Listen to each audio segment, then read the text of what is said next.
Hello friends, तो welcome to our channel. I hope you all are well. तो आज हम लोग प्रीसीज टॉपिक को डिटेल वाइज डिस्कशन करने जा रहे हैं। उससे पहले जो है चैनल को लाइक से सब्सक्राइब करना मत भूलिएगा और बेल आइकन प्रेस कर दीजिएगा, इससे आपको टाइम टू टाइम नोटिफिकेशन मिलता रहेगा। इस चैनल पे हम लोग MCQ सीरीज़ को डिस्कस करते हैं डिटेल वाइज और टॉपिक वाइज डिटेल पढ़ते हैं, जिससे आपको सब्जेक्ट को जानने में काफ़ी ज़्यादा हेल्प मिलेगा। तो स्टार्ट करते हैं हम लोग टॉपिक आज का प्रीसीज। तो प्रीसीज का फुल फॉर्म होता है प्रिजर्व कॉन्टेक्स्ट इंडेक्स सिस्टम, और प्रिजर्व कॉन्टेक्स्ट इंडेक्सिंग सिस्टम भी बोलते हैं। प्रीसीज जो है इंडेक्सिंग से रिलेटेड है। अब देखिए, जो प्रीसीज जो है एक कंप्यूटर और registered pre coordinate subject indexing system है, जिसको डेवलप किया था डेरेक ऑस्टिन ने। सबसे पहले जो है बीएनबी में इसको बीएनबी में प्रीसीज का सबसे पहले स्टार्टिंग हुआ था। सबसे पहले जो बीएनबी है वहाँ पे चेन इंडेक्सिंग सिस्टम को यूज़ किया जाता था। बीएनबी मतलब ब्रिटिश नेशनल बिब्लियोग्राफी। बीएनबी में जो है सबसे पहले चेन इंडेक्सिंग सिस्टम को यूज़ किया जाता था, लेकिन प्रीसीज के आने के बाद चेन इंडेक्सिंग सिस्टम को हटा के बीएनबी को यूज़ किया जाने प्रीसीज को यूज़ किया जाने लग गया।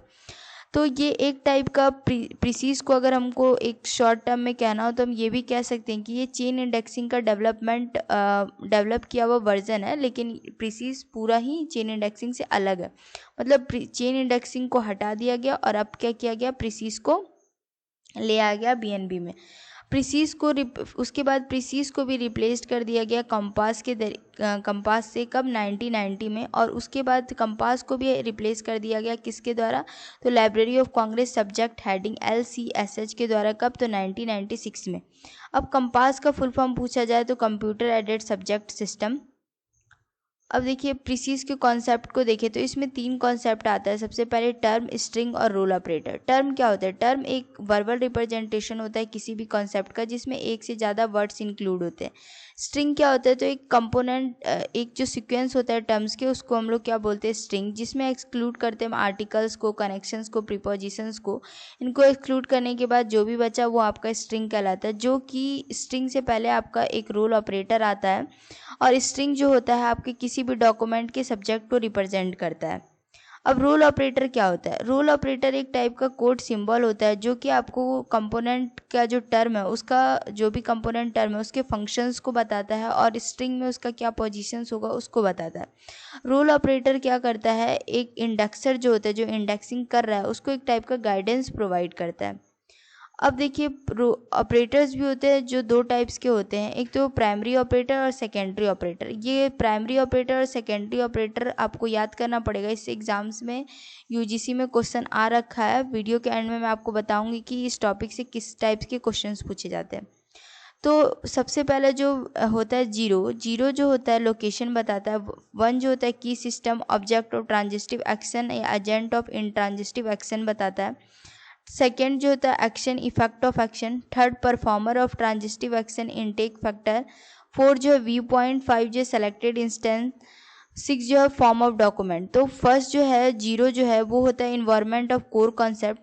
1, 2, 3 जो होता है कोर कॉन्सेप्ट कहलाता है। 4, 5, 6 जो है एक्स्ट्रा कोर कॉन्सेप्ट कहलाता है।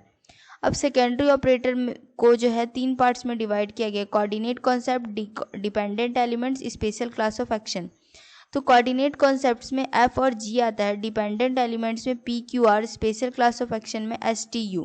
तो F से होता है बाउंड कोऑर्डिनेट कॉन्सेप्ट, G से होता है स्टैंडर्ड कोऑर्डिनेट कॉन्सेप्ट, P से होता है पार्ट, Q से होता है member of quasi group, R से होता है असेंबली, S से होता है रोल आइडेंटिफायर, T से होता है ऑर्थर एट्रीब्यूटेड एसोसिएशन, और U से होता है टू वे इंटरेक्शन। अब हम देखते हैं कि इसके जो कोड्स होते हैं, ये प्रीसीज में जो कोड्स यूज़ होते हैं, वो जो प्राइमरी कोड्स हैं वो कैसे होते हैं। देखिए, तो सबसे पहले जो प्राइमरी कोड्स प्रीसीज में यूज़ होता है, $X जो होता है वो first concept in coordinate theme में जो फर्स्ट कॉन्सेप्ट है उसको बताता है। $Y सेकेंड बताता है। $Z जो होता है कॉमन कॉन्सेप्ट बताता है। $A common noun. $C proper name. $D place name. ये आपको डायरेक्ट इनको तीनों स्लाइड को याद करना होगा। प्राइमरी ऑपरेटर से तो मैं यूजीसी में क्वेश्चन आ रखा है। सेकेंडरी ऑपरेटर, आपको प्राइमरी ऑपरेटर, सेकेंडरी ऑपरेटर और इनके कोड्स को याद करना होगा कि कौन सा कोड क्या बताता है। उसके बाद देखिए हम लोग प्रीसीज में एंट्री किस तरीके से करते हैं। तो फॉर्मेट ऑफ एंट्री जो होता है इसका 3 टाइप का फॉर्मेट होता है प्रीसीज में इंडेक्स की एंट्री के लिए।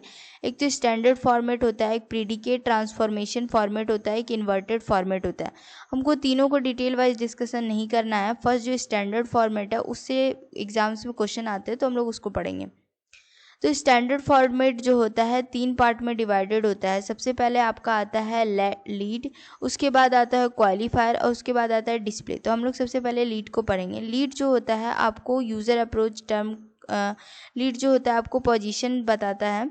क्वालिफायर जो होता है इट रिप्रेजेंट्स द टर्म और set of term which qualifies the lead term to bring it into its proper context. Qualifier जो होता है ये आपको टर्म बताता है और सेट ऑफ टर्म्स बताता है जो क्वालिफाई करता है कि जो लेड टर्म है उसका मतलब प्रॉपर कॉन्टेक्स्ट कहाँ है। उसके बाद जो आपका आता है एक सेकेंड, फिर डिस्प्ले में तो हम शो करते हैं। तो स्ट्रक्चर जो होता है वो किस तरीके से 3 पार्ट में डिवाइडेड है, एक तो लेड टर्म, डिस्प्ले और क्वालिफायर। तो देखिए इस टॉपिक से क्वेश्चंस किस तरीके से पूछा है। सबसे पहले तो आपसे पूछा जाएगा कि फुल फॉर्म ऑफ प्रीसीज क्या है, फुल फॉर्म ऑफ कंपास क्या है, प्रीसीज को किसने डेवलप किया गया है, किसने डेवलप किया है, प्रीसीज में जो रोल ऑपरेटर 0 है वो किसके लिए यूज़ होता है। तो देखिए फुल फॉर्म ऑफ प्रीसीज क्या होता है, pre coordinate indexing system. Full form of compass क्या होता है, कंप्यूटर एडेड सब्जेक्ट सिस्टम। फिर उसके बाद प्रीसीज को किसने डेवलप किया है, तो डेरोक अस्टीन। फिर प्रीसीज में जो रोल ऑपरेटर 0 है वो किसके लिए अलॉटेड है, तो वो लोकेशन के लिए अलॉटेड है। तो अब हम लोग जो टॉपिक है इसको एक बार रिवाइज कर लेते हैं। सबसे पहले हमने देखा कि प्रीसीज का फुल फॉर्म होता है प्रिजर्व कॉन्टेक्स्ट इंडेक्स सिस्टम या प्रिजर्व कॉन्टेक्स्ट इंडेक्सिंग सिस्टम। फिर उसके बाद जो है इसको डेवलप किया है डेरेक ऑस्टिन ने। सबसे पहले इसका यूज जो है बीएनबी में, ब्रिटिश नेशनल बिब्लियोग्राफी में यूज़ हुआ। सब वहाँ पे सबसे पहले चेन इंडेक्सिंग यूज़ होता था, लेकिन उसको रिप्लेस किया प्रीसीज ने। प्रीसीज को रिप्लेस किया कंपास ने, और कंपास को रिप्लेस किया library of Congress subject heading ने। कब, तो 1996 में। कंपास का फुल फॉर्म होता है computer aided subject system. Concept of precise में 3 कॉन्सेप्ट आते हैं, टर्म, स्ट्रिंग और रोल ऑपरेटर। उसके बाद हमारा आता है रोल ऑपरेटर में 2 टाइप के ऑपरेटर होते हैं, प्राइमरी ऑपरेटर, सेकेंडरी ऑपरेटर। ये हमने सारे का यूज़ देखा कौन कौन से ऑपरेटर का क्या है। तो आपको सारे प्राइमरी ऑपरेटर्स का फंक्शन याद करना है, सेकेंडरी ऑपरेटर्स का फंक्शंस याद करना है। यूजीसी में पूछा जाता है तो आपको याद करना है। उसके बाद प्राइमरी कोड्स, ये सारे कोड्स क्या बताते हैं। फिर फॉर्मेट ऑफ एंट्री में 3 टाइप से हम लोग इंडेक्सिंग प्रीसीज में इंडेक्स की एंट्री करते हैं, standard format, predicate transformation format, inverted format. Standard format में होता है लेड, क्वालिफायर और डिस्प्ले। तो लेड जो होता है यूज़र अप्रोच टर्म को बताता है, पोजीशन को। क्वालिफायर क्या करता है, लेड को क्वालिफाई करता है। डिस्प्ले हम लोग जो डिस्प्ले करते हैं। उसके बाद ये क्वेश्चन है, आपसे क्वेश्चन इसी तरीके से पूछा जाएगा कि प्रीसीज का फुल फॉर्म बताइए, कंपास का फुल फॉर्म बताइए, किसने प्रीसीज को डेवलप किया है, और प्रीसीज में रोल ऑपरेटर 0 किस पे यूज़ होता है, प्रीसीज में रोल ऑपरेटर 4 किस पे यूज़ होता है। तो व्यू पॉइंट आपको याद रखना है, 4 जो होता है व्यू पॉइंट के लिए यूज़ होता है। तो इस तरीके से आपको पूरा टॉपिक के प्रॉपर नोट्स बनाने हैं और उनको याद करना है। तो ये था हमारा आज का टॉपिक प्रीसीज। तो आई होप आप लोग को समझ आया होगा। तो थैंक यू फ्रेंड्स, मिलते हैं नेक्स्ट वीडियो में। तब तक हंसते रहिएगा, पढ़ते रहिएगा और चैनल को लाइक शेयर सब्सक्राइब करना मत भूलिएगा और बेल आइकन प्रेस कर दीजिएगा, इससे आपको टाइम टू टाइम नोटिफिकेशन मिलता रहेगा। तो थैंक यू।